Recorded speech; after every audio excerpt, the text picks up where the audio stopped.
Hello folks. So in this video I wanted to talk about small businesses, right? Especially businesses by say individuals, just one person businesses, like businesses run by just single person, for example say auto drivers, say fruit vendors outside on the street, um, and then what else? Say not just fruit vendors, right? They can be any sort of like small food based vendor outside on the street, right? So, I mean, if you think about it, these people are actually like putting in a lot of effort to actually earn money. Say a lot of money or less money, whatever, right? For example, fruit vendors. If you think about it, the fruits they sell, say watermelon. 1 kg of watermelon is usually just 25 rupees, 30 rupees, 40 rupees, max say 50 rupees, right? Regardless of the kind of watermelon that you generally get in say south. There's usually just two kinds, I think. One is the hybrid in the south, and then the other is the natural one, which is the hybrid one is like a dark green one, so hybrid one is a dark green one. Natural one is like a light green one with stripes and one. There are other kinds of watermelons, but I've not seen them. I haven't seen them in the south especially. So yeah, the per kg cost for all these fruits are pretty low. But then when you actually get say a watermelon from these fruit vendors, cut fruit vendors, right? Not just fruit vendors, but cut fruit vendors. Say they cut the fruit and then give it to you, because it is generally recommended to actually cut watermelon and eat only a part of the watermelon at once in a given day, because you're not supposed to eat that much, say too much watermelon in a given day, right? Too much natural sugar, at least that's what I've read. But I haven't read too much, just very high level basic stuff. So it is a good idea to just get fruits like watermelon and papaya from cut fruit vendors, because they are usually big fruits. You would rather just eat part of them, and then if you buy the whole fruit, just eat part of it and keep it in the fridge. I usually don't like keeping it in the fridge, so I would just rather get only a part of it, and that's all, right? So these people sell part of the watermelon for 30 bucks, 40 bucks, right? Or 20 bucks. Something say 1 kg costs 30 rupees. They'll actually ask you 20 rupees for say 150 grams. Or even 50 grams. I don't know how much grams, but basically watermelon is mostly just water and the melon, of course, and the seeds and all. And of course these people are selling only the watermelon, but when you buy the watermelon, you buy it along with the seeds, along with the shell, right? The skin, which is a thick skin, which also contributes to the weight. So when you say 1 kg of watermelon, you're actually considering the weight of the skin of the watermelon, the seeds and everything put together. The same is true for any fruit like butterfruit, or even say dragon fruit, where the skin of the dragon fruit is also considered as part of the weight, or something like say grapes, where if it is a seed based grapes, the seed of the grape is also considered, and many things like that, where the seed is also there, the shell is also there, but everything put together is only considered as part of the weight, and then the price is put on that weight only, right? But these people actually cut the fruit, so they cut out the say the skin of the watermelon and all, the skin of the say papaya skin is pretty thin though, and things like that, and then give it to you. So they probably give you say 100 grams of watermelon, but just the watermelon and no skin and all that. But still the cost is a bit high only, but you have to pay that cost because they see value in it. They see value that someone can just buy this instead of the whole watermelon, cut it and whatnot. They see the value that they put in it, which is cutting it, say using chaat masala if they have chaat masala, or using say masala powder like say chili powder, something like that, right? And they also see value in the fact that they actually got the watermelon to you in a place where you want it, for example say close to your office, where there are no fruit shops and you have to go a bit far away to get the fruit and then cut it. You need a say cutting pad and a knife and whatnot, and then cut it and then eat it and then keep the remaining in the fridge and whatnot.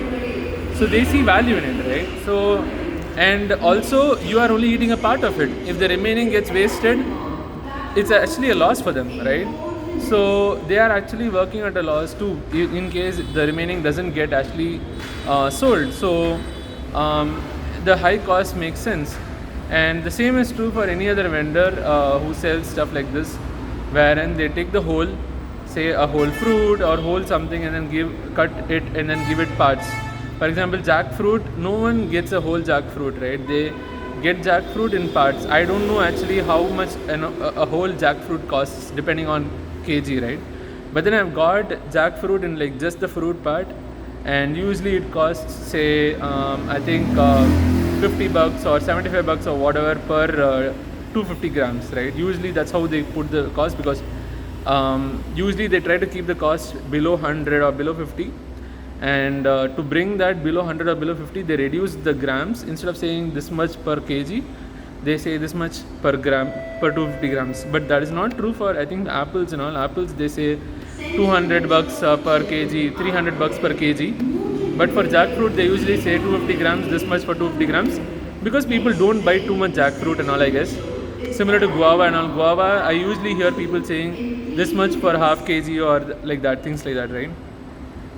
And so yeah, I mean, in jackfruit also, a lot of the fruit is the skin of the fruit, the shell of the fruit, the skin and all that, and inside skin and whatnot. So when you remove it all, it's a lot of work to actually remove it all and then give it to you.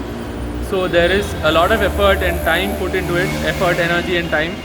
And also the weight that they're putting, it's only for the jackfruit that you're eating. Of course, there is a seed, so it is a jackfruit along with the seed, but there is no other parts involved. If you get a jackfruit as a whole, they'll consider the stem and everything, I guess, right?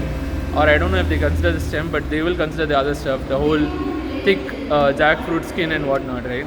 And let's say even autos, right? A lot of autos, they are actually just struggling, because with all these apps like Ola, Uber needs a lot of commission to pay its employees, management and all that. A lot of the employees are software employees, right? So they have to pay all those people, and software is a very lucrative business. I'm in software and I know it. Software engineers ask for a lot of money, right? So, and then the management, as a software company, the management will also ask a lot of money for a salary, right? So, but then auto drivers also actually spend a lot of time and effort and energy in actually driving autos. The same is true for even delivery partners, right? So, or people who drive, say, two-wheelers and cabs and whatnot. These people actually drive day and night and whatnot. Some people actually stay in specific locations and stay a lot of time over there. For example, say in railway stations, in metro stations and whatnot. For example, when I get out of a railway station in Bangalore or Chennai, a lot of auto drivers and cab drivers are standing there and trying to get an opportunity. It's pretty annoying though when they keep asking, hey, do you want an auto? Do you want an auto? They're just trying to get an opportunity to drive and get some money, right? I don't know how much money they'll ask, because I don't like bargaining. I hate bargaining. I just use an app if I need to get one, or else I sometimes just use the bus, or I sometimes even walk, right? Or I use the metro. In Chennai, best thing is from the railway station to my house, there is a metro near my house. I get to the metro and I just walk from the metro station, right? So I don't even have to pay an auto, right? So I actually take pride in saying, okay, I can actually just say no to autos. It's a lovely thing to be able to say no, right, to anything, and to have the freedom to be able to say no instead of having to be forced to make a choice and to say yes or whatever, right, where there is force involved and where you have no option. But I have options. For example, the metro is there, which is pretty awesome. But I think metros have made it hard for like all these cab drivers or taxi drivers and two-wheeler drivers and auto drivers and whatnot, right? But they still help with the last mile.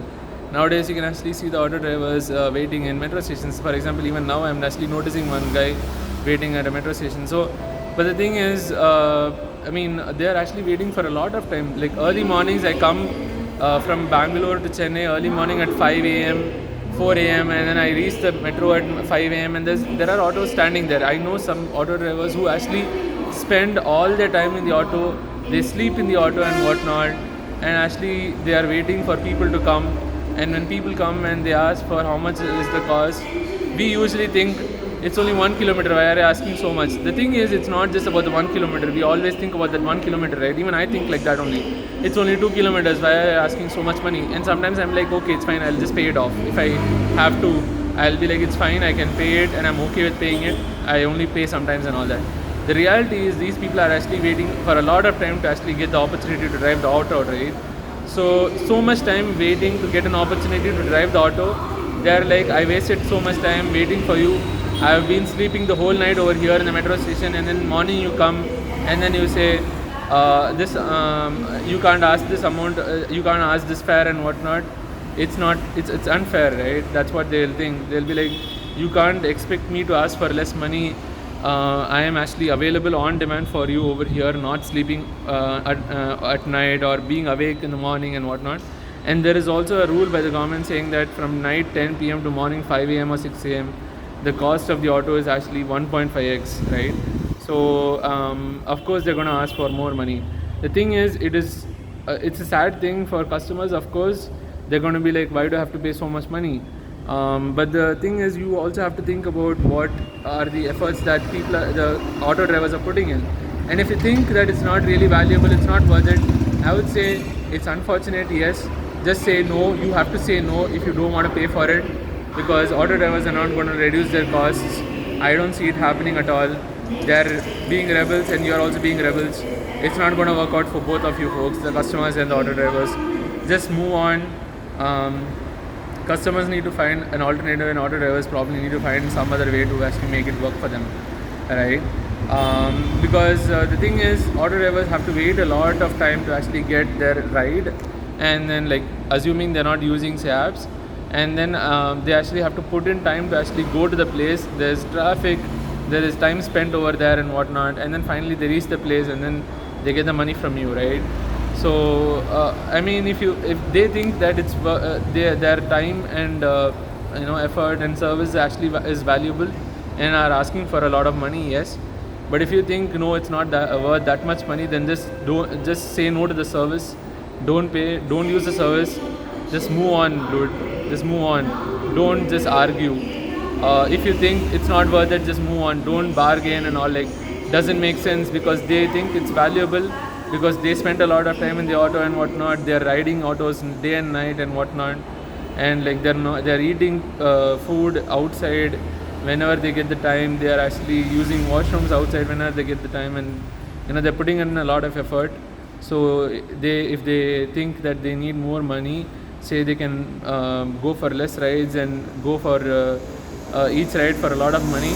Let them do it. If you don't think it's worth it, just don't choose that. That's all. Okay.